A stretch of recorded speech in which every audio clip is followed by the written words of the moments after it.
Donc, ben, le but d'aujourd'hui, comme vous l'avez vu sur la page d'instruction, puis ça, pourquoi vous êtes inscrit, c'est vraiment, je vais vous partager les 3 changements pour vraiment drastiquement changer ces ventes de janvier puis de début d'année. En fait, toutes les ventes de creux d'année.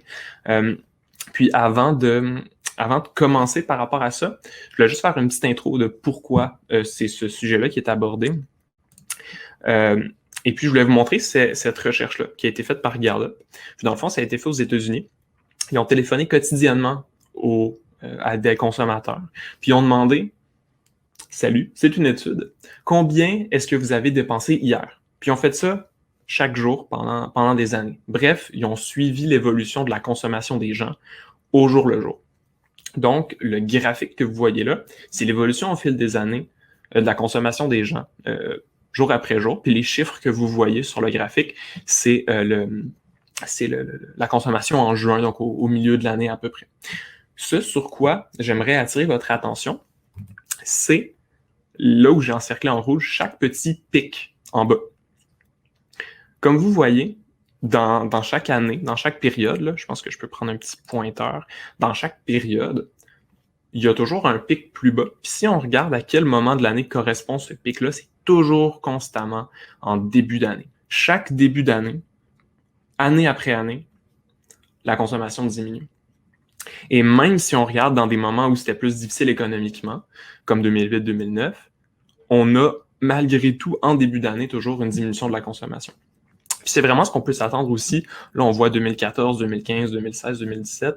C'est ce qu'on peut s'attendre aussi pour 2021, juste parce que c'est quelque chose qui se répète année après année. Logiquement, pourquoi est-ce qu'il y a ça? Qu'est-ce qu'on peut en tirer comme déduction? C'est juste l'idée que les gens dépensent moins en début d'année. Pourquoi? Parce qu'il y a les achats de Noël, les gens ont moins de budget, tout simplement parce qu'ils ont dépensé à Noël. Donc, logiquement, janvier vient comme récupérer ça. Puis il y a comme une diminution complète de la consommation. Et ce que ça fait pour beaucoup de boutiques en ligne, beaucoup d'entreprises qui vendent en ligne, c'est un peu ce graphique-là de bonheur en fin d'année et catastrophe, cauchemar en début d'année, où il y a en novembre, décembre, il y a Noël qui arrive, les fêtes, il y a beaucoup de promotions aussi, Black Friday, Cyber Monday, Boxing Day, Nouvel An aussi, parfois certaines compagnies, ça dépend toujours de l'industrie. Puis arrive le début d'année où, dans une grande partie des cas, on voit non, même pas un retour à la moyenne, mais une diminution vraiment des ventes. Puis ça crée souvent comme un moment de panique pour beaucoup d'entreprises, une diminution, moins de clients, moins de ventes quotidiennes, moins de revenus, moins de profits. Puis c'est toujours l'idée de qu'est-ce qu'on fait? Est-ce qu'on devrait arrêter? Comment qu'on bouge? Puis là, moi, je vais parler pour vraiment le début d'année, mais en réalité, ça s'applique à toutes les diminutions dans l'année, tous les moments morts pour votre boutique en ligne ou tous les moments où les ventes diminuent. Puis, typiquement, quand ça arrive, il y a 2 réactions qui se passent. Il y a soit l'entrepreneur ou le dirigeant d'entreprise qui ne voit pas la situation venir, et un peu comme sur le gif ici, il s'enfarge puis il tombe lui-même dans son propre malheur. Donc, il se cache un peu, il fait l'autruche. Et il y a la deuxième situation où l'entrepreneur qui sait que ça va arriver, puis qui se dit « je vais moins vendre en janvier, donc je vais, un peu comme l'écureuil, je vais aller hiberner, là, je vais tout ramasser mon argent, je vais réduire mes budgets, je vais me cacher un peu, puis je vais laisser janvier passer, je vais peut-être prendre des petites vacances, je vais prendre ça relax. » Qu'est-ce qui arrive dans le premier cas?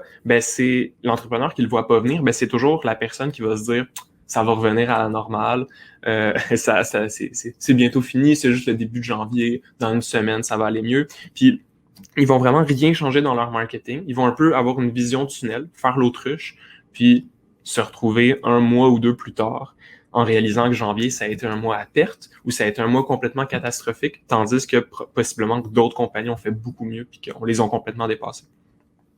Puis c'est un peu une situation qui ressemble sur l'entrepreneur qui veut un peu sauver les meubles ou un peu éviter la catastrophe. C'est de se dire que ça arrive pour tout le monde, je peux pas rien changer, je vais réduire mes dépenses marketing, je vais garder ça très relax et finalement se rendre compte que des compétiteurs font quelque chose de différent, puis les dépassent, vont chercher de leurs clients, vont chercher des parts de marché. Puis c'est extrêmement frustrant de se dire que de mettre sur pause, de reculer sa compagnie pendant 1 mois, ça permet à d'autres de venir les dépasser complètement, de venir chercher des clients, puis il y a tout à refaire quand ça recommence, puis quand les ventes augmentent. En réalité, il y a une troisième option à ça, il y a une troisième façon de voir ça, puis c'est vraiment d'en profiter.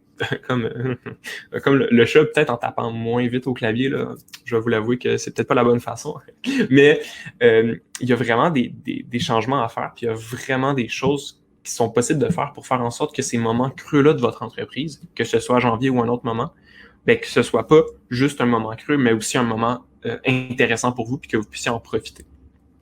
Typiquement, ce que ça veut dire, c'est comprendre les consommateurs, c'est quoi le changement qui se passe, adapter son marketing en fonction de ça, prendre action pour améliorer son retour sur investissement. C'est vraiment ce que je vais vous parler aujourd'hui.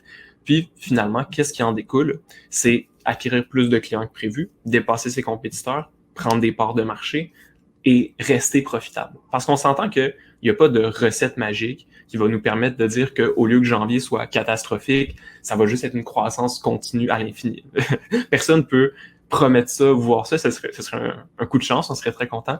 Mais c'est sûr qu'on ne peut jamais s'attendre à ça de façon absolue. Par contre, ça fait une énorme différence pour une entreprise de se dire qu'au lieu que ça va être complètement dans le rouge, ben on va avoir des ventes comme d'habitude, où on va avoir assez de ventes pour qu'on reste profitable, pour que ça fonctionne, ou on va se construire quelque chose pour le long terme, puis faire en sorte que peut-être que janvier est plus difficile, mais que les actions qu'on va mettre en place en janvier vont nous amener encore plus de ventes en février et mars, puis que ce soit pas en vain, qu'on fasse pas juste se cacher. La grande erreur de la réaction des gens par rapport au creux ou au mois mort ou janvier, c'est l'idée que les gens dépensent moins, donc peu importe les actions qu'on fait, on va pas vendre. Puis la réalité, c'est que c'est faux, tout simplement parce que c'est pas vrai qu'ils dépensent pas du tout. Les gens dépensent moins, mais ils dépensent quand même. Puis qu'est-ce que ça veut dire? Ça veut dire qu'ils vont dépenser uniquement pour les choses qui sont prioritaires pour eux. Tu sais, quand on a un budget plus restreint, ben évidemment, en haut de notre budget va toujours venir les choses comme loyer, alimentation et compagnie, mais dans le budget de consommation qu'on va avoir, ben s'il est plus petit, on va juste acheter les choses qui nous semblent vraiment importantes à acheter avec notre budget. Donc, il faut être une priorité aux yeux de nos clients. Tout simplement. Juste avant d'aller plus loin, je me suis pas présenté. Je m'appelle Charles Avignon. Je suis président de Antilope. C'est une agence de marketing direct, donc publicité Facebook, publicité Google, marketing par courriel. On est basé à Montréal, puis on a des clients un peu partout au Québec, puis on a quelques clients aussi en Europe. Puis la raison pour laquelle je vous parle de cette situation-là pour janvier, c'est parce qu'on le voit fréquemment avec nos clients. Que ce soit janvier ou d'autres mois qui sont morts, il y a toujours cette idée-là de « Ah merde, notre pire mois arrive, on fait rien, arrêtons de faire du marketing, je vais aller me coucher, j'ai pas envie de vivre ce mois-là. » Puis comme je vous l'ai montré, c'est pas vrai que cette situation-là a à arriver systématiquement pour votre entreprise, puis c'est pas vrai qu'il y a rien que vous puissiez faire. Puis même au niveau des boutiques en ligne, le webinaire est particulièrement adressé aux boutiques en ligne.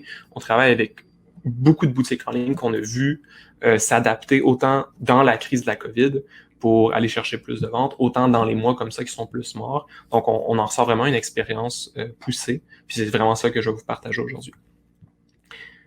All right.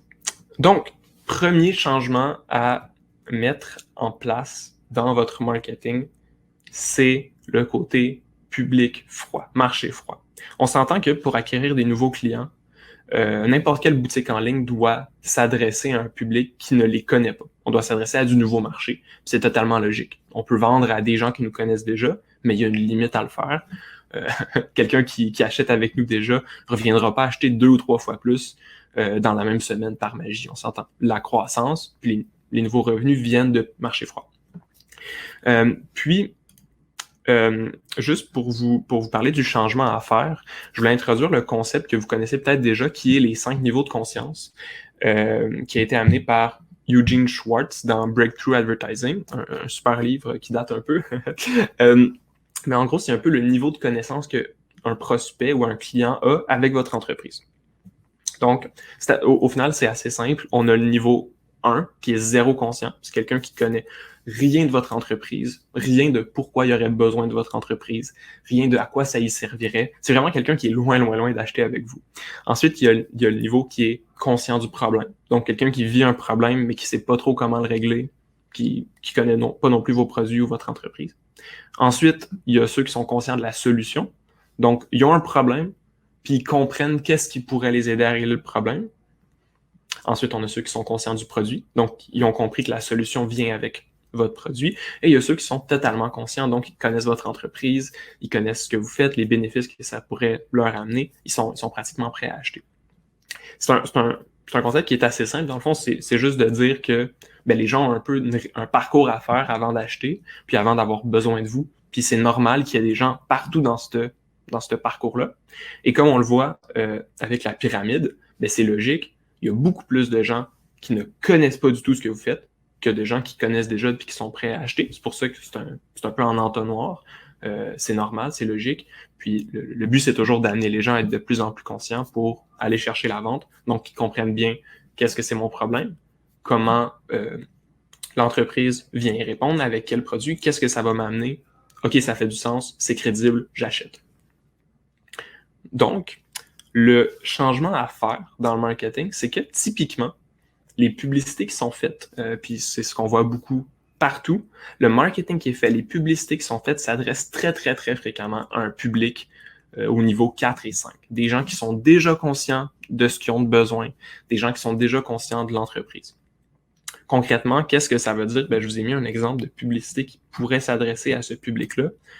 Ça se ferait comme ceci. Vous êtes à la recherche d'un nouveau matelas, découvrez notre matelas spécial XYZ qui enlève les microbes et le mal de dos, nommé matelas numéro 1 par l'Association canadienne des dormeurs. Commandez le vôtre maintenant et faites-en l'essai pendant 900 nuits. Bon, là, c'est une publicité que j'ai inventée, évidemment.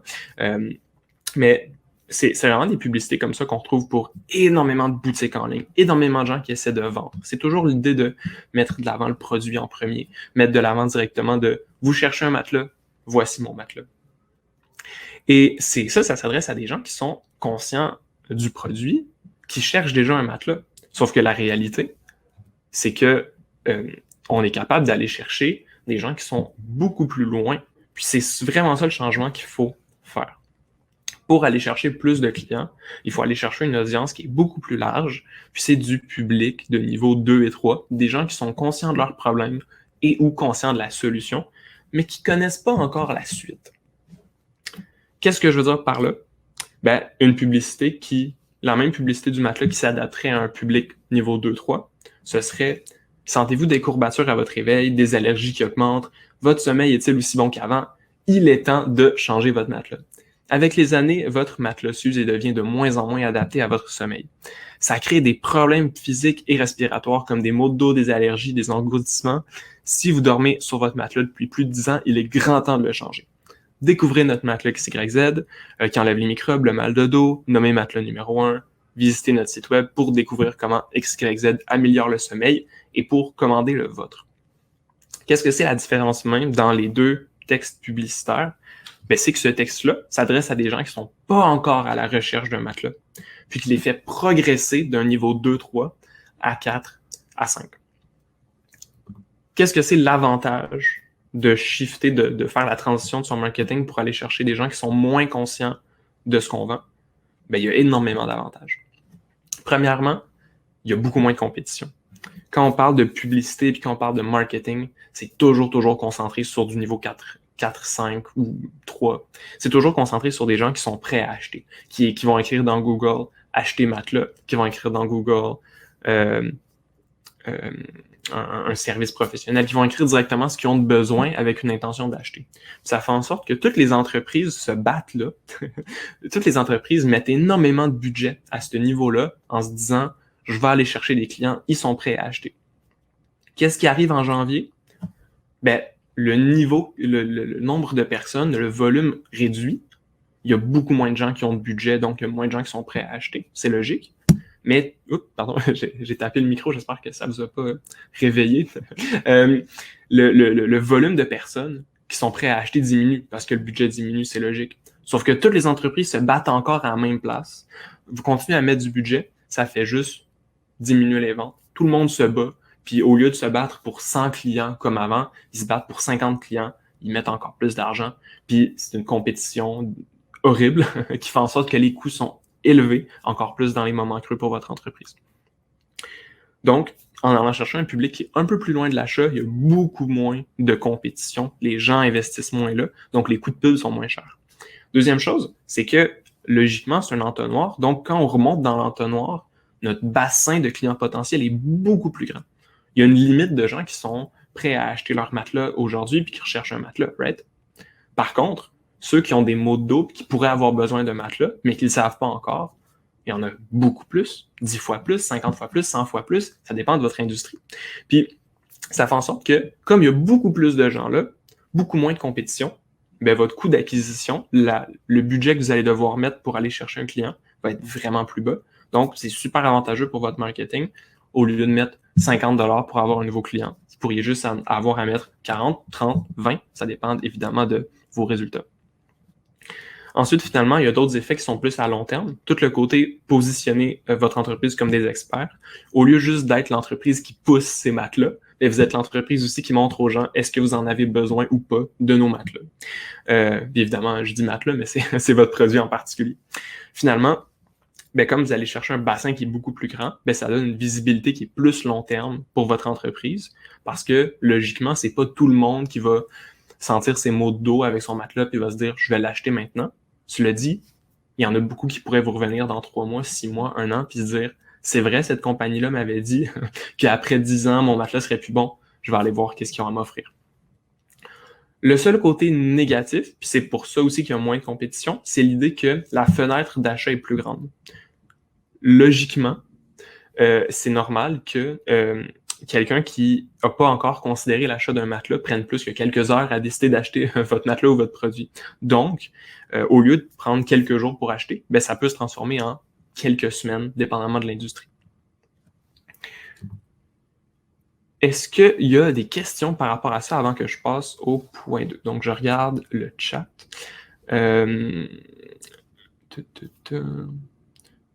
Alright.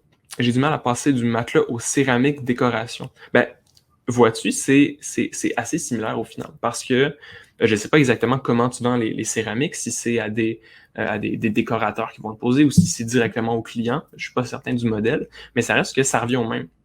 Si les gens ont moins d'argent pour mettre la céramique de décoration, ben logiquement, il y en a moins. Sauf que ça reste que c'est possible qu'il y a des gens qui pensent à rénover ou qui pensent à faire changer le décor. Ah bon, c'est au particulier, justement. Il y a des gens qui probablement veulent un nouveau décor ou veulent une meilleure expérience à la maison. Surtout en ce moment, les gens restent à la maison. Ils peuvent être tannés de voir la même chose tout le temps, puis ils veulent se dire je veux que mon milieu de vie, mon milieu de travail s'améliore, mais ils n'ont pas encore fait le lien avec la céramique, puis pourquoi pas l'idée justement de changer ça, ça peut avoir un impact. Comment attirer des sportifs sur des cours de yoga en ligne ou viser plus que des sportifs? Bien là, évidemment, ça dépend exactement de ce que c'est l'offre et des bénéfices qu'ils vont aller en retirer. Mais exactement comme les matelas ou la céramique, le principe, c'est de venir chercher des gens qui n'ont pas encore fait le lien de yoga, puis de leur montrer que les bénéfices que tu vas aller chercher, que ce soit la meilleure santé ou, dépendamment de ta clientèle, évidemment, peut-être des mots et tout, ben, le yoga peut venir résoudre ça. C'est des gens qui ne cherchent pas tout de suite le yoga, mais qui cherchent les bénéfices du yoga sans avoir fait le lien que c'est ça qui va amener les bénéfices. J'espère que c'est clair. Si jamais vous avez d'autres questions par rapport à ça, évidemment, je vais prendre un moment à la fin là, sans problème pour tout répondre. Donc, le deuxième point, générer plus de ventes sans prospecter. Par rapport à ça, donc quand je parle de générer plus de ventes sans prospecter, je parle vraiment de faire plus de ventes sans aller chercher de marché froid. Là, on a parlé du marché froid. Je t'ai donné vraiment un changement qui permet d'aller en chercher beaucoup plus pour moins cher. Là, on va passer au marché qui vous connaît déjà. Si on regarde le taux de conversion moyen sur une boutique en ligne, c'est 2,23%. Qu'est-ce que c'est le taux de conversion? Ben, c'est que sur 100 personnes, combien il y a de gens qui vont acheter? Sur 100 visiteurs de votre site, ben, en moyenne, là, sur la majorité des boutiques en ligne, ça va être entre 2 et 3% des gens qui vont acheter. Puis c'est un chiffre qui est normal. On peut avoir des boutiques qui performent très bien sur du 4, 5 ou des boutiques qui performent un petit peu moins bien sur du 1, 2, mais c'est des chiffres qui se situent dans une bonne moyenne. Mais ce que ça veut dire, c'est que sur 100 personnes qui visitent ton site, il y en a 2, 3 qui vont acheter. Puis, même si c'est très bien, ben la question qu'on se pose, c'est qu'est-ce qu'on fait avec les 98 autres? On les laisse partir. Surtout si on paye de la publicité, ben, ça devient très, très, très triste de se dire qu'on paye pour faire rentrer 100 clics, puis que sur 100 clics, il y en a 3 qui vont devenir clients, puis les autres vont nous oublier. Right? C'est complètement du gaspillage d'argent, là, à la limite. Donc, qu'est-ce qu'on fait avec les 98 autres? Ben, premièrement, il faut comprendre pourquoi les 98 sont partis. Ben, dans ces 98-là, il y en a qui sont partis parce que il y avait un manque de temps, donc c'était pas le temps pour eux d'acheter, ils ont besoin de réfléchir. Il y en a d'autres que c'est qu'ils n'ont pas besoin ou qui n'ont pas compris qu'ils avaient besoin de vos produits, de vos services. C'est logique. Il y en a qui ont un manque de confiance. Ils ne vous font pas encore assez confiance pour résoudre leurs problèmes ou pour acheter votre produit. Surtout en ligne, là, il y a beaucoup de gens qui commencent à acheter en ligne cette année. Puis il y a toujours l'idée de « je donne ma carte de crédit, est-ce que c'est une entreprise fiable? Est-ce que le produit va arriver? Est-ce qu'il va être de bonne qualité? » Donc, il y a ça à considérer aussi. Puis aussi un manque d'information. Je n'en connais pas assez sur le produit, ça ne m'intéresse pas, je m'en vais. Qu'est-ce qu'on fait pour ça? Ben, dans le fond, il faut les réchauffer, il faut les faire progresser dans notre entonnoir des niveaux de conscience. Puis, en leur donnant ce qui leur manque, les faire arriver au niveau simple, les faire arriver à un achat. Évidemment, dans ces 98-là, les 98 n'achèteront pas. Mais si on est capable d'aller en chercher 3, 4, 5 dans les prochains mois sur ces 98-là, ben ça fait une énorme différence dans nos ventes. On s'entend. Première action à mettre en place, c'est du reciblage publicitaire. Super pertinent. Dans le fond, qu'est-ce que c'est du reciblage publicitaire? C'est le concept de faire de la publicité. Donc, que ce soit Facebook, que ce soit Google par des bannières, que ce soit par les autres réseaux sociaux, de faire de la publicité spécifiquement adressée aux gens qui ont déjà visité votre site web. Donc, ce n'est pas un public qui ne vous connaît pas, c'est un public qui vous connaît déjà, mais qui n'a pas encore acheté. Puis, au-delà de juste de faire de la publicité puis de juste repousser vos produits, ce qui est une chose à faire aussi, mais on veut venir leur donner des informations complémentaires. On veut venir leur donner ce qui leur manque, dans le fond. Donc, typiquement, qu'est-ce qu'on met dans notre publicité? Bon, on veut venir mettre des témoignages, on veut venir mettre le nombre de clients qu'on a déjà eu. Si on a des ratings, des avis 5 étoiles et tout, on peut venir mettre ça. Ça va amener de la confiance, ça va amener plus d'informations. On peut venir plus parler de nos produits, répondre à des questions fréquentes. Le but, c'est vraiment de se dire, OK, il y a 98 personnes qui ont quitté mon site. Qu'est-ce qu'il y aurait de besoin de plus pour qu'ils reviennent et qu'ils achètent? Donc, on répond à des questions, on donne plus d'infos, on fait du contenu, puis parfois même, on va faire une offre spéciale, que ce soit une promo, que ce soit d'offrir la livraison gratuite, etc. Ça dépend vraiment des entreprises, des modèles d'affaires, évidemment. Le but, c'est de se dire, on les ramène, puis on leur donne une raison de revenir, puis surtout, on les ramène pas dans le même angle. On veut toujours changer notre angle de publicité parce que, ben, il leur manque de l'info. Donc, on veut logiquement toujours donner quelque chose de plus. Ensuite, deuxième chose, c'est le marketing par courriel. Parce que il y a 98 personnes qui sont parties, mais on aurait pu en garder quelques-unes sur le site avec du marketing par courriel. Ce que je veux dire par là, c'est tu sais, les gens qui n'achètent pas tout de suite, ben, ils peuvent être prêts à faire quand même une autre action. Puis cette action-là, ça peut être une inscription à une infolettre. Pour aller chercher des gens dans son infolettre, premièrement, ça prend un incitatif à s'inscrire. C'est pas vrai qu'aujourd'hui, les gens s'inscrivent à des infolettes pour avoir les nouvelles et les actualités d'une entreprise. Ces gens-là qui s'inscrivent comme ça se désabonnent dès qu'il y a quoi que ce soit.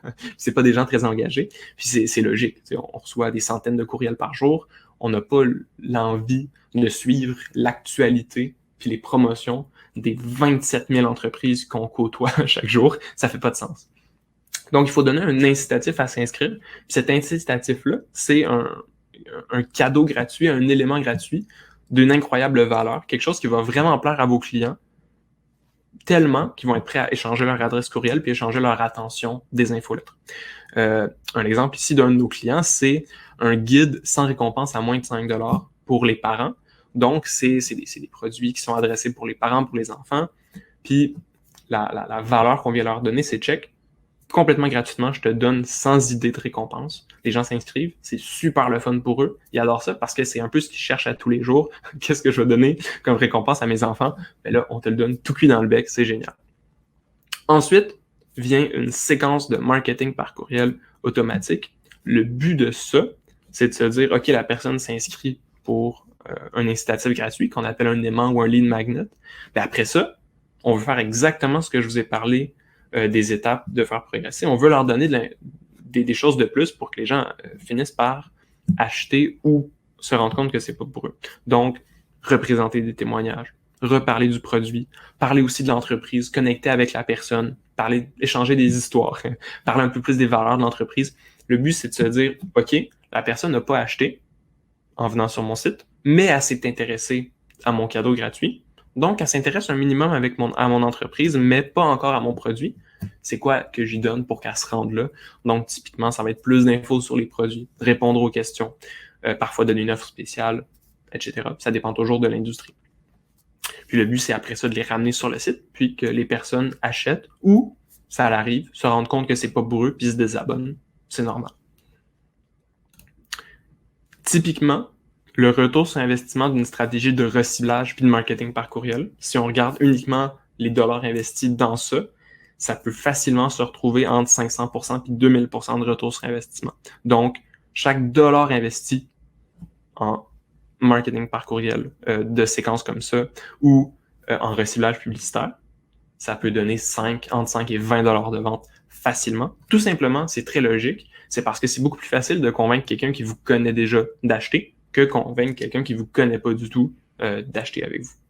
Tout simplement. Donc, une bonne façon aussi si vous ne l'avez pas encore en place, si vous n'avez pas de reciblage ou pas de marketing par courriel en place, de transformer vos mois creux en mois moins pires, en mois profitables, c'est de profiter de tous les gens qui vous connaissent, qui sont partis, puis de venir les rechercher, les entretenir, engager avec eux, leur donner de la valeur, puis les faire progresser vers un achat.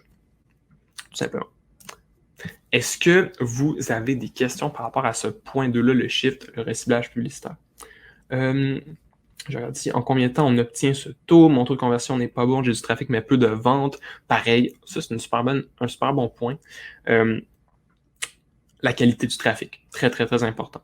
Et le volume. C'est sûr que si vous avez 4-5 visites par jour sur votre site ou très peu de visites, c'est pas une bonne façon de mesurer votre taux de conversion, le nombre de gens qui achètent, parce que c'est pas un volume assez élevé. Sur un coup de chance, il pourrait avoir plus de ventes ou moins de ventes, mais on est à quelques ventes près d'avoir un 5% ou un 50%. Ça fait pas de sens. Donc, il y a toujours l'idée ça vous prend un certain volume, ça vous prend plusieurs centaines de personnes qui viennent sur votre site chaque mois au moins, voire plusieurs milliers minimum, pour que votre taux de conversion fasse du sens et que vous puissiez le regarder pour l'améliorer. Right? Au-delà de ça, il y a la qualité. C'est sûr que si vous allez chercher des clics pour aller chercher des clics, ou que vous allez chercher des clics de gens qui n'ont pas compris que c'était des produits, ces gens-là achèteront pas. Ça, c'est toujours important, puis c'est un peu comme on a vu dans les messages publicitaires au public froid, c'est de bien aligner les gens sur qu'est-ce qui va se passer s'ils cliquent sur votre publicité. T'sais, le but, c'est pas de se dire clique ici à tout prix. Le but, c'est de se dire clique si tu veux en savoir plus, si tu veux magasiner nos produits. Puis ça fait en sorte qu'il y a moins de gens qui cliquent, c'est normal, mais ceux qui arrivent sur le site sont beaucoup plus qualifiés, puis votre taux de conversion augmente. Ça dépend vraiment aussi de où tu vas chercher ton trafic, etc. Donc, c'est peut-être quelque chose à regarder un peu plus en détail en ce moment, d'où est-ce qu'il vient ce trafic-là, pourquoi il serait de mauvaise qualité. Sinon, il y a toujours le côté positionnement du produit, copywriting au niveau des pages de vente, etc. C'est sûr que le site doit être attractif, ergonomique. Il faut que ce soit facile d'y trouver les informations qu'on cherche. Il y a ça aussi à prendre en compte. Alright. Donc, je vais continuer au point numéro 3, juste après une courte pause gorgée d'eau. Donc, point numéro 3, faire plus de profit, plus de ventes avec les mêmes clients. Donc, on a vu le point 1, aller chercher du nouveau marché. Le point 2, aller chercher du marché qui vous connaît déjà, mais qui est parti. Point 3, les gens qui achètent ou les gens qui ont déjà acheté. Donc, je vous présente un premier scénario qui pourrait ressembler peut-être à votre scénario de votre boutique en ligne ou quelque chose de similaire. Je mets un investissement de 20$ en publicité, ou 20€ si je suis en Europe, bien évidemment. Avec cet investissement-là, j'ai des gens qui arrivent sur mon site et après une semaine, cet investissement-là me ramène une vente de 40$. Yeah, je suis content, j'ai fait de l'argent. Le client est content et 2 mois plus tard, à peu près 90 jours après le premier contact, il revient, il refait un achat de 40$. Qu'est-ce que ça fait? C'est que j'ai mis 20 $, j'ai fait 80 $ en vente, donc si on soustrait les deux, j'ai fait 60 $ net, sans compter le coût de mes produits, évidemment. Donc, mon 20 $ m'a généré 80. Je vous présente un deuxième scénario. Je mets le même 20 $, mais au lieu d'acheter pour 40, la personne, le premier achat, le fait pour 60 $. Ensuite, un mois plus tard seulement, elle revient et refait un achat de 20, et 2 mois plus tard, elle revient et refait un achat de 40. À la fin, on a fait 120 $ de vente, donc si on soustrait la pub, on a fait 100. En mettant le même montant publicitaire, mon 20 $, mon premier scénario, je fais 60 à la fin. Mon deuxième, je fais 100. Méchante grosse différence pour le même budget pub, right? Qu'est-ce qui change là-dedans? C'est deux choses qu'il faut changer. C'est votre panier moyen. C'est la commande moyenne que les gens font sur votre site. Donc, dans le premier point, on a passé de 40 à 60. Et deuxième chose, la valeur client. La valeur qu'un client va avoir sur le long terme avec vous, que ce soit sur 3 mois, sur 6 mois ou sur 1 an. Qu'est-ce que ça fait comme différence? C'est que si un client vaut plus pour vous, vaut par exemple ici 120 $ au lieu de 60 sur 3 mois, très très grosse différence au niveau de ce que vous pouvez investir en publicité, des revenus que vous allez faire sur chaque vente, et surtout si vous incluez encore plus, si vous devez envoyer des produits physiques avec le shipping, on le sait, surtout pour les petites boutiques en ligne, c'est clairement un poids très très très lourd de se dire que parce que mon colis est trop gros, je dois payer un 20 $ à Post Canada, puis perdre tout mon profit. Ben, l'idée de monter son panier moyen, monter sa valeur client, ça l'aide vraiment à atténuer ça, puis faire en sorte qu'on peut être profitable à chaque vente, puis pas juste sur les grosses commandes un peu par chance. Comment qu'on fait? Donc, il y a deux choses, panier moyen, valeur client. Le panier moyen, comment on augmente ça? Ben, il y a 3 grosses actions que vous pouvez mettre en place. Première chose, c'est d'offrir la livraison gratuite à partir d'un certain panier qui est au-dessus de votre panier moyen actuel. Ce que je veux dire par là, c'est qu'on va dire que votre panier moyen en ce moment, c'est 20 $. On va prendre un petit chiffre pour que ce soit assez simple à compter. La commande en moyenne sur votre site web, c'est 20 $. Ben, vous pourriez dire, on offre la livraison à partir de 30 $. Donc, les gens vont ajouter des trucs au panier, ils vont se rendre à 20 $, et là, ils vont voir livraison gratuite à partir de 30 $ ou 5 $ de frais fixes de livraison.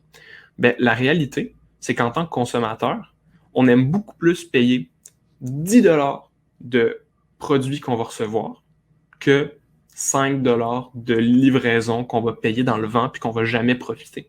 Right? La réalité, c'est que la livraison, c'est toujours un truc lourd pour tout le monde, autant pour le commerçant qui vend, autant pour la personne qui achète. C'est plate de payer pour de la livraison. Donc, c'est vraiment incitant de se dire, au lieu d'acheter pour 20, je vais acheter pour 30, mais je ne paierai pas le camion qui va venir me le livrer, je ne paierai pas littéralement le transport du produit. Et ça fait en sorte que les gens vont mettre plus de choses dans leur panier, puis vous allez être plus profitable, tout simplement. C'est une super bonne façon de monter votre commande moyenne vraiment facilement. C'est de venir dire, si tu achètes en dessous, tu payes la livraison, un frais fixe par exemple, ou un frais variable. Si tu achètes au-dessus de X, tu as la livraison gratuite. J'ai mis un exemple ici d'un de nos clients, livraison gratuite au Canada à l'achat de 75 $, donc, ou 7 $ de tarif fixe de livraison. Ben, clairement, les gens vont préférer payer 15 ou 20 $ de produits de plus que 7 $ de livraison parce que les produits vont vraiment en profiter. La livraison, c'est un frais vide, c'est plate pour tout le monde. Deuxième chose, si vos produits sont pas chers ou c'est des produits qui s'achètent en grande quantité, ben, c'est bon de faire des offres spéciales en bundle de produits. Si vous vendez... bon, j'ai pas d'exemple en tête, là, donc si vous vendez un produit X, si vous vendez un produit X à 10 $, mais que les gens typiquement en achètent un, ben ça vaut peut-être la peine de dire, si tu en achètes un, c'est 10 $, mais si tu en achètes 5, c'est 40 $ au lieu de 50, par exemple. L'idée de dire, achète-en plus en même temps et économise un petit peu, ou si vous avez des produits complémentaires, de les mettre en paquet, un peu comme un paquet cadeau ou un paquet pour un certain besoin, une certaine tranche d'âge de personnes, etc. Très, très, très bénéfique pour que, au lieu que les gens achètent un petit truc, après ça un autre petit truc, mais qu'ils achètent ensemble, que ça vous coûte moins cher de livraison puis que sa commande soit plus élevée aussi. Troisième chose, c'est à l'achat, on va venir proposer des produits supplémentaires, soit en cross-sell, soit en upsell. Donc, l'idée, c'est de se dire, on peut proposer à la personne de passer à une gamme de produits supérieurs, genre t'achètes mon produit. Si jamais tu veux, tu peux passer à la version Deluxe pour seulement 20$ de plus, puis ça change le produit dans le panier. Ou, produit complémentaire, c'est l'idée de se dire, tu achètes des pommes, est-ce que tu aimerais ça aussi acheter d'autres fruits dans ta commande? Je te propose des bananes, je te propose des prunes, etc. Donc ça, c'est vraiment le panier moyen. C'est l'idée de se dire qu'on veut qu'une commande soit plus élevée, upgrader la commande individuelle. Deuxième chose, c'est la valeur client sur le moyen terme. La raison pour laquelle la valeur client, c'est aussi important, c'est parce que si ça vous coûte 20$ aller chercher un nouveau client, puis que vous savez que la personne va revenir, puis va revenir, puis va revenir, ben c'est vraiment pertinent pour vous peut-être de payer un peu plus, un 30, un 40$, puis de se dire, ben la personne va revenir encore plus longtemps. Puis c'est vraiment comme ça aussi dans les modèles récurrents, comme tout ce qui est alimentation, où les marges sont plus petites. Et on mise sur le fait que les gens vont revenir mois après mois parce qu'ils vont en vouloir d'autres. Tout ce qui est alimentation, abonnement, on est prêt à payer plus parce qu'on sait que peut-être les gens vont rester 3 mois avec nous, 6 mois avec nous ou encore plus. Donc, première chose à faire, c'est de garder contact avec un nouveau client. Quelqu'un qui achète une première fois pourrait revenir acheter. On le lâche pas. Puis je dis pas ça d'une façon creepy ou d'une façon malsaine, c'est vraiment juste l'idée de se dire, OK, quelqu'un fait une première commande avec nous, on va le suivre après ça, on va faire des suivis par courriel. Comment ça s'est passé? Est-ce que tu as des questions sur ton produit ou voici comment l'utiliser? Je t'ai fait un guide pour utiliser ton produit ou utiliser le service, en retirer le plus possible. Que ce soit par mail et par publicité. Donc, il y a vraiment beaucoup de choses qu'on peut donner à un nouveau client pour les aider. On peut demander son avis, on peut aviser quand la garantie est finie pour dire si jamais tu as quoi que ce soit, tu veux que je t'aide, tu veux, etc. On a un super support, n'hésite pas à nous écrire. Qu'est-ce que tu en as pensé? N'hésite pas à venir commenter sur Google, sur Facebook. Il y a vraiment beaucoup de choses qu'on peut faire pour suivre un client, faire des suivis. Et il y a aussi avec la publicité où on pourrait montrer du contenu supplémentaire. Et éventuellement, selon votre modèle, par courriel et par pub, venir reproposer des produits, que ce soit un repeat, racheter le même produit, ou que ce soit un upsell, un cross-sell, rajouter des produits complémentaires ou monter de gamme d'un produit, dépendamment de votre modèle, évidemment. Deuxième chose très pertinente, c'est de donner des exclusivités aux clients actuels. Donc, par exemple, pourquoi pas, quand vous faites une promo, de leur donner la chance, ou une édition limitée, leur donner la chance d'acheter ou de profiter de l'exclusivité quelques jours d'avance par rapport aux autres. Donc, de dire, vous êtes nos clients, on vous value, on vous donne beaucoup d'importance, donc vous pouvez profiter.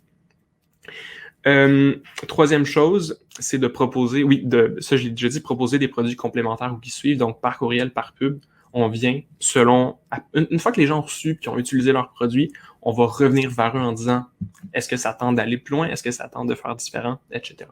Puis c'est vraiment toujours dans l'idée de se dire les clients pourraient en profiter puis pourraient en bénéficier.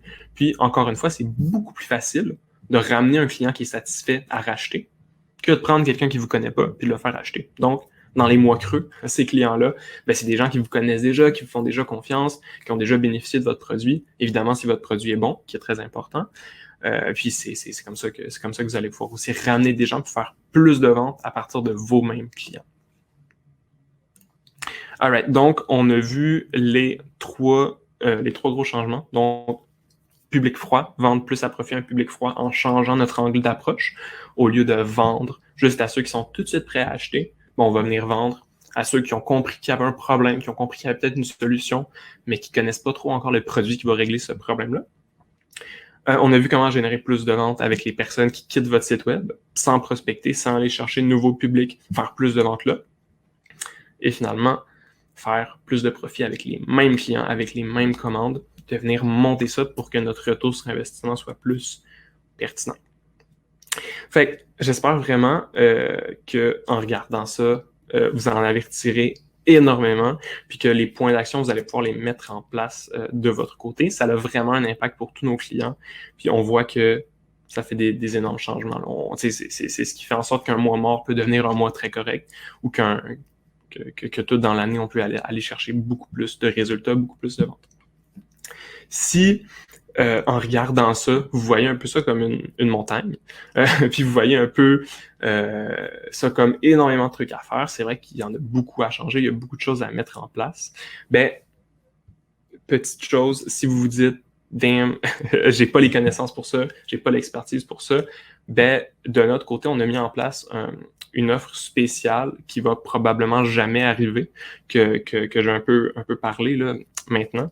Puis, s'il y a un fit avec nos services, ben, c'est possible que nos services puissent vous aider à aller plus vite, plus rapidement, puis avoir un plus gros retour sur investissement aussi, autant dans ces actions-là en début d'année, autant pour janvier, février, mais aussi pour toute votre année en marketing. Puis, c'est vraiment important que ces changements-là, vous puissiez les faire, puis vous puissiez les mettre en place parce qu'il y a une énorme différence entre un janvier qui est à perte ou sans faire de profit, puis un janvier qui est profitable, puis qui nous permet après ça de voir la suite, puis de voir le futur pour son entreprise, puis d'avoir vraiment une croissance. De la façon qu'on fonctionne, je vais faire un petit topo sur comment nous on fonctionne, puis après ça, il y a un truc spécial qu'on a à proposer.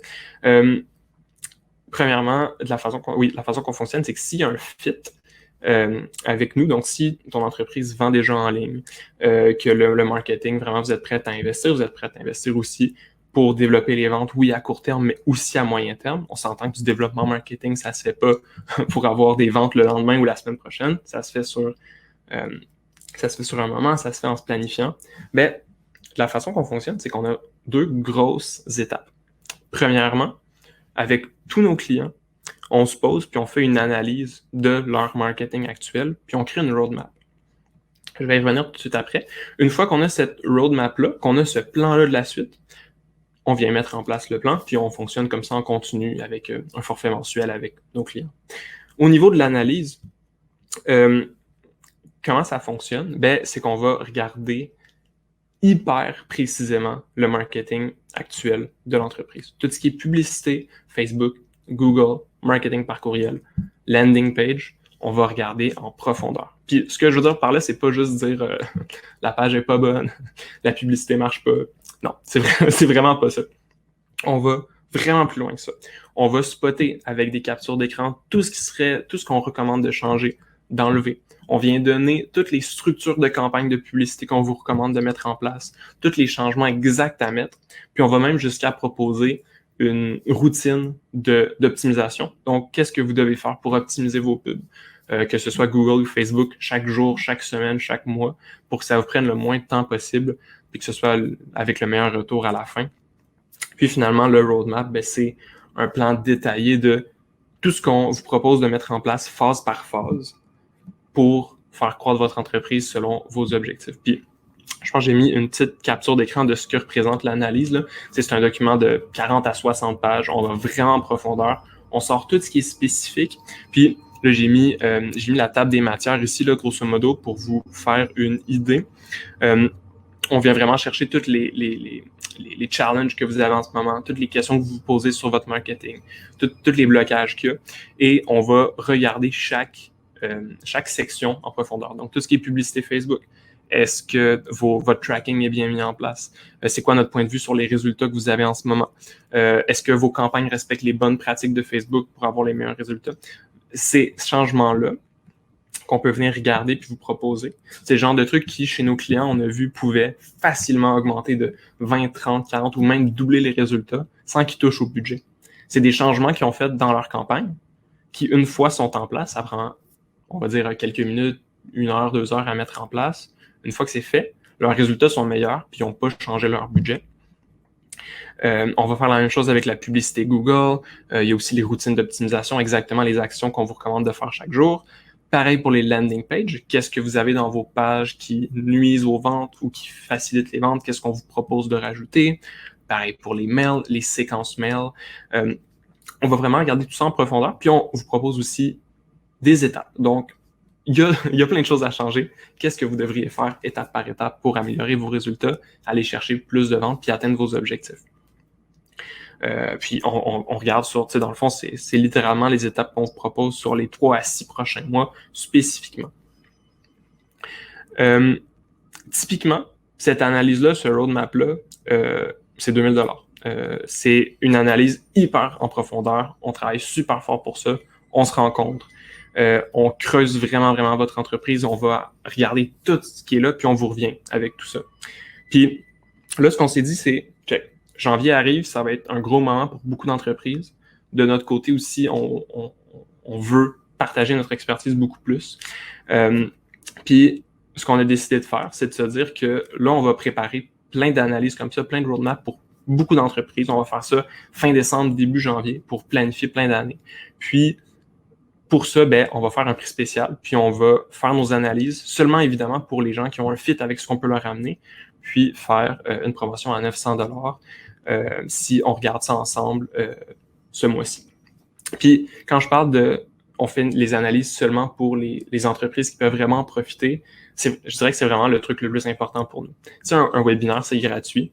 Puis si quelqu'un vient voir le webinaire puis se dit ça fit pas trop avec mon entreprise, ben c'est pas dramatique. Si vous avez écouté ça puis vous dites ça marche pas trop pour moi ou je pense pas que c'est fait pour mon industrie, ben dans le pire des cas, je suis désolé, vous avez peut-être perdu 1 heure, mais au niveau de tous les services qu'on vend, c'est vraiment important que dès que quelqu'un vienne travailler avec nous, ou dès qu'on met les efforts pour une entreprise, on est vraiment confiant que tout ce qu'on va faire va vraiment amener quelque chose. Que ce soit nos services avec des forfaits par la suite pour faire de la gestion de pub Facebook, de la gestion de pub Google, du marketing par courriel, de l'implémentation, tout ça. Mais même pour nos analyses, on veut vraiment que l'analyse qu'on fait pour chaque entreprise lui permette vraiment après ça de partir de son côté, puis de savoir quoi faire, de savoir quoi mettre en place, puis que ça donne vraiment des résultats. Donc, la façon qu'on fonctionne pour ça, ben, c'est assez simple. Première étape, c'est juste de jaser sur Zoom. C'est de se prendre un petit rendez-vous Zoom. Je vais vous donner mon calendrier, puis je vais vous l'envoyer par courriel pour qu'on se parle. On regarde ensemble, ça vaut-tu la peine pour votre entreprise? C'est-tu pertinent, l'analyse, le roadmap? Où vous êtes rendu? Qu'est-ce que vous mettez en budget en ce moment? C'est quoi vos problèmes? Si je me rends compte dans l'appel que vous avez juste 1 ou 2 petits trucs à changer, ben je vais vous le dire dans l'appel, puis je vous proposerai pas de faire l'analyse, puis il n'y aura pas de problème. Puis si au contraire, je me rends compte, damn, cette entreprise-là pourrait vraiment bénéficier de ce qu'on propose, ben à ce moment-là, je vais vous proposer, puis on va regarder ensemble les possibilités. Donc, c'est vraiment simple, on se parle sur Zoom. Ensuite, nous, de notre côté, on va avoir quelques questions qu'on va vous envoyer aussi. On part faire l'analyse. Là, on passe un beau temps des fêtes, il va y avoir Noël, on va être chacun chez soi, mais on va passer un beau temps des fêtes quand même. Et on revient, on vous présente le roadmap, on présente tout ça, puis on regarde. Puis de votre côté, vous pouvez partir avec cette analyse-là, puis l'implémenter, regarder exactement ce qu'il faut que vous changiez. Ou, ben, on regarde comment on peut l'implémenter ensemble. Puis c'est aussi ça, nous, qu'on recherche, c'est dans toutes les analyses qu'on va faire. On le sait qu'il y a une très grande partie des entreprises qui vont être capables de les appliquer par eux-mêmes, puis c'est vraiment parfait. Puis on le sait qu'il y en a d'autres qui vont se dire, ça a l'air vraiment cool, je suis vraiment confiant qu'on est capable d'aller chercher des bons résultats, on va travailler ensemble pour le faire. Puis ça, ben, c'est aussi aux avantages mutuels de nos clients et de nous, là, évidemment. Donc, oui, je l'ai déjà dit, mais en réalité, pour profiter de cette offre-là, c'est une offre qu'on refera très probablement jamais non plus, ben, il faut se parler avant le 21 décembre. Après ça, pour nous, janvier, février, c'est un gros moment avec autant des nouveaux clients, autant de nos clients actuels. Donc, c'est sûr que on aura beaucoup moins de temps par la suite pour refaire ce processus-là. Donc, c'est très probable que c'est la seule fois qu'on va proposer de faire ça, puis de le faire autant faire l'analyse à ce prix-là, puis de le faire avec autant d'entreprises aussi. There you go. Est-ce que vous avez des questions, que ce soit sur le contenu ou quoi que ce soit? Si oui, je vais remonter un petit peu. Là, je pense qu'il y en a quelques-uns qui posaient des questions. Je vous invite à les poser dans le chat maintenant. Ça serait vraiment le temps. Sinon, ou si vous écoutez le replay, n'hésitez pas à m'écrire par courriel. Mon adresse est là, charles@agenceantilope.com. Sinon, répondez au mail que je vous ai envoyé. Il n'y a pas de problème. Je vais tout recevoir ça. Ça va me faire plaisir de répondre. Donc, je vais juste arrêter le partage d'écran, voir le chat en plus gros. All right. Explication très claire, merci. Merci beaucoup, Viviane. Merci, Laure. Nancy, très intéressant. Tu parles trop vite et j'ai de la misère à prendre des notes. Oh non, c'était mon but de vraiment rester ça à 1 heure, donc je sais que j'ai passé les sujets un peu rapidement. Ce que je te propose, c'est de regarder le replay. Il va être disponible là, tout le mois. Il n'y a pas de problème. Très intéressant. Merci, Nathalie. Faites-vous de la pub Facebook suivi des conversions? Oui, Patricia. Comme j'ai expliqué, vraiment, la première étape, c'est de regarder, OK, qu'est-ce que tu fais en ce moment? Qu'est-ce qui fonctionne? Qu'est-ce que tu devrais changer et tout? De notre côté, on commence jamais à faire des pubs les yeux fermés, sans comprendre l'entreprise, comprendre où est-ce qu'elle veut s'en aller. Il y a certains clients qui ne voient pas de valeur avec l'analyse, mais vont avoir beaucoup de valeur avec nos services. C'est vraiment quelque chose qu'on discute dans les appels, puis on s'arrange pour que toutes les choses qu'on fasse soient vraiment dans l'objectif d'avoir des bons résultats puis que ça vaille la peine. Émilie, je vends sur Etsy et j'ai l'impression que ma clientèle est plus tournée sur les réseaux sociaux que sur les mails. Ce serait pas naturel de leur demander leur adresse mail, femme de 25-35 ans. Ben, vois-tu, c'est un très bon point. Souvent, l'idée qu'on a des mails, des infolettres, c'est la genre d'infolettre un peu cliché, là, avec 8 bannières, puis un gros objet en majuscule, puis c'est très corpo. Mais en réalité, il y a encore beaucoup, beaucoup de mails, puis je te dirais que même le mail, c'est à peu près la chose la plus consultée, avec ça avec quoi il y a plus d'interaction, ça avec quoi il y a plus d'engagement, puis ça avec quoi il y a plus de ventes, même chez les 25-35 ans. Puis les mails, en réalité, c'est pas, puis même le marketing en ligne en général, il faut jamais se baser sur un canal en tant que tel. Pour la majorité de nos clients, les mails vont générer des super bons résultats, mais vont surtout booster le reste.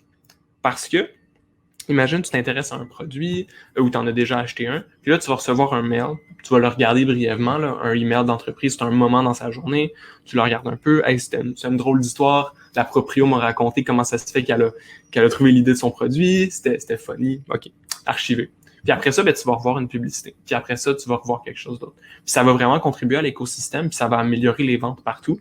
Vraiment, le mail est clairement pas à négliger, même si tu penses que c'est peut-être pas le truc favori de ta clientèle, ça donne à 90% des cas des très très bons résultats. Aussi, les mails ont un gros avantage, c'est que tu ne dépends pas de réseaux sociaux. Tu sais, on le voit beaucoup cette année encore plus, mais Facebook parfois peut augmenter ses coûts, peut fermer des comptes. Tu sais, il y a eu plein de choses qui se sont passées cette année. Puis oui, la pub Facebook, la pub Google, c'est des trucs extrêmement puissants, mais d'avoir une base de clientèle qui t'appartient, c'est aussi extrêmement puissant. Viviane, ma tête bouillonne déjà, tellement je peux appliquer tes suggestions. Awesome, c'est super cool.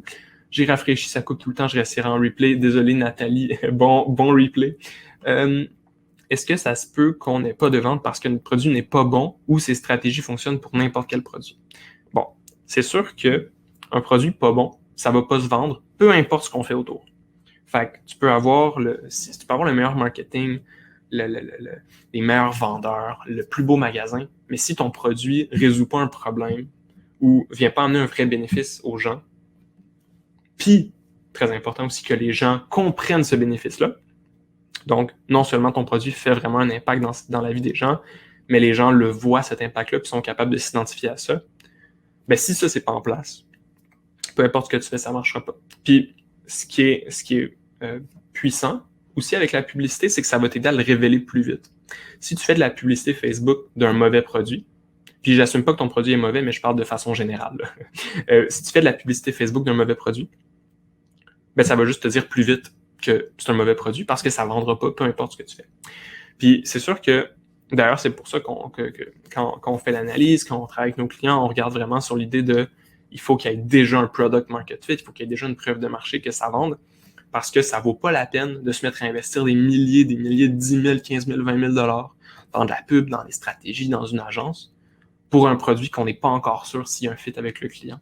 Cette progression-là, ça se fait très bien tout seul, ça se fait très bien en faisant tester un peu de pub, mettre des trucs à gauche, à droite. Puis, une fois, c'est normal, chaque entreprise qui commence a ce processus-là d'adapter son produit, d'adapter son positionnement, de le vendre différemment.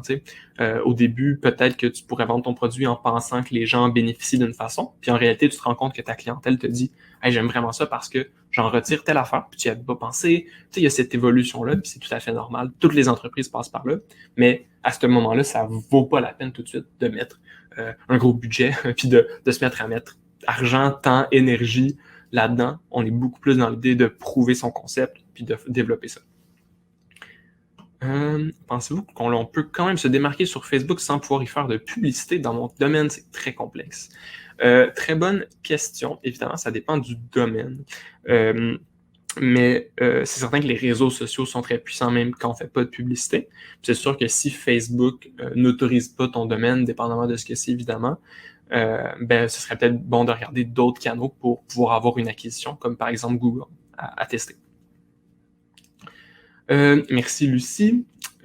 Frédéric, oui, comment appliquer le concept du panier moyen et valeur client à une entreprise qui offre des services au lieu des produits? Exactement de la même façon, mais au lieu que ce soit sur le site web, ben, c'est dans le service.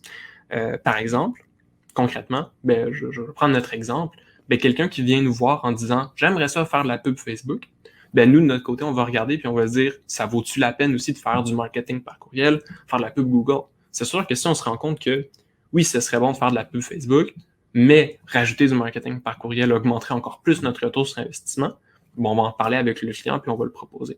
Ou plus tard, quand la pub Facebook marche, on peut se dire, hey, on peut le rajouter. Fait qu'on est une entreprise de service, puis on le fait fréquemment. Puis c'est vraiment pas dans l'idée de se dire, je veux vendre plus la première fois.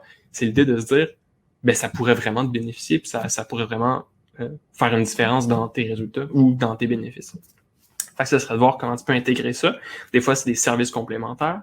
Des fois, c'est des services genre d'assurance, de se dire, c'est évidemment dépendamment de ce que tu vends à Frédéric, mais tu sais, si c'est un service de consultation, ben ça peut être d'avoir un meilleur accès à toi, de dire, pour un certain prix, mon service fait X heures par mois ou je fais X, Y, Z, mais pour un peu plus, ben non seulement tu as accès à moi là, mais tu peux me téléphoner quand tu veux, etc. Ça dépend toujours du modèle. Merci Léa. Merci Laure, je vais aller regarder ça après. Est-ce qu'on va recevoir le replay par courriel? Bien sûr. Marie-Josée, merci. Élise, pour les contacts avec votre agence, nous parlons d'un engagement de combien de mois, combien d'heures de service va falloir se jaser à nouveau? Ben, clairement, pour répondre très brièvement à ça, dans le fond, là, on commence toujours par l'analyse, le roadmap, c'est sans engagement. Puis après ça, on regarde est-ce que ça vaut la peine de vous proposer un forfait. Puis c'est vraiment dans l'optique de est-ce qu'on va vraiment vous amener plus de résultats avec nous que si on n'était pas là. Puis à ce moment-là, ben, quand on travaille avec un nouveau client, c'est sur 3 à 6 mois nos engagements. C'est des forfaits mensuels qui vont intégrer pub Facebook, pub Google, marketing par courriel. Puis de la façon qu'on travaille, c'est que c'est vraiment clé en main. Donc on s'occupe de tout, du copywriting à la mise en place, à l'optimisation, au design. On a vraiment une équipe polyvalente. Puis notre objectif, c'est vraiment de se dire que en travaillant ensemble, tu as la paix d'esprit. Puis tout ce que tu as à faire, c'est de voir les ventes rentrer, puis nous dire si les publicités correspondent à ce que tu t'attendais. Great! J'offre des services de conception de site web. Comment ça fonctionne vu que je ne vends pas directement de produits en ligne? Ben, au niveau de l'upsell, du cross-sell, au niveau de la valeur client, c'est pareil. T'sais. Si tu as des services de plus que tu peux offrir à quelqu'un qui a un site web ou des fonctionnalités de plus qui seraient pertinentes pour le client, site web, c'est encore plus le cas. Il y a souvent des gens qui vont dire « je veux un site », sans trop savoir exactement ce qu'ils ont besoin, ben, de voir ça avec eux peut te permettre d'avoir une offre qui est vraiment pertinente pour eux et qui pourrait augmenter leur valeur. Quand commencer ce genre de marketing pour le début d'année? Dès que tu peux. C'est sûr que les mises en place que tu as là, ça va augmenter tes ventes, même si tu n'es pas en début d'année. Fait que si tu es capable de commencer maintenant, c'est tant mieux. Merci pour rejoindre les scènes sur Facebook ne vont pas plus loin. Je pense que tu réponds à une question probablement. Ben, there you go. Est-ce qu'il y a d'autres questions? Sinon, ben, c'est magique, il est midi pile. Fait que, sinon, ben, on va arrêter ça là. Si jamais vous avez des questions, que ce soit sur le sujet du webinaire, que vous regardiez le replay, ou sur nos offres, ou que vous souhaitiez prendre rendez-vous, ce que je vais faire, là, c'est que je vais mettre dans le chat le lien, mais vous allez le recevoir par courriel également. Donc, j'arrive. Merci Frédéric. Merci Marie-France. Ce sera pas long. Faut juste que j'aille chercher le lien, puis il est très loin. There you go. Donc, je vous mets le lien dans le chat. N'hésitez surtout pas. Si vous voulez qu'on discute, le but, c'est vraiment de voir, OK, est-ce que ça fait du sens pour votre entreprise de voir cette analyse-là, d'avoir le roadmap ou pas. Puis, on regarde ça ensemble, tout simplement. Ben, merci tout le monde. Merci Claire. Merci Nancy. Oh, Tony, une petite question. Merci Laurence. Pour un courtier immobilier, croyez-vous que ce serait mieux pub Facebook ou Google? Ça va vraiment dépendre du marché et de où est-ce que tu es rendu, du budget, etc. À discuter. Merci Micheline. Merci tout le monde. Bon, donc je vais arrêter. Merci beaucoup tout le monde. N'hésitez pas si vous avez des questions. Puis sinon, ben, au plaisir de vous reparler un autre moment. Passez une super bonne journée. Puis on se reparle bientôt. Bye bye.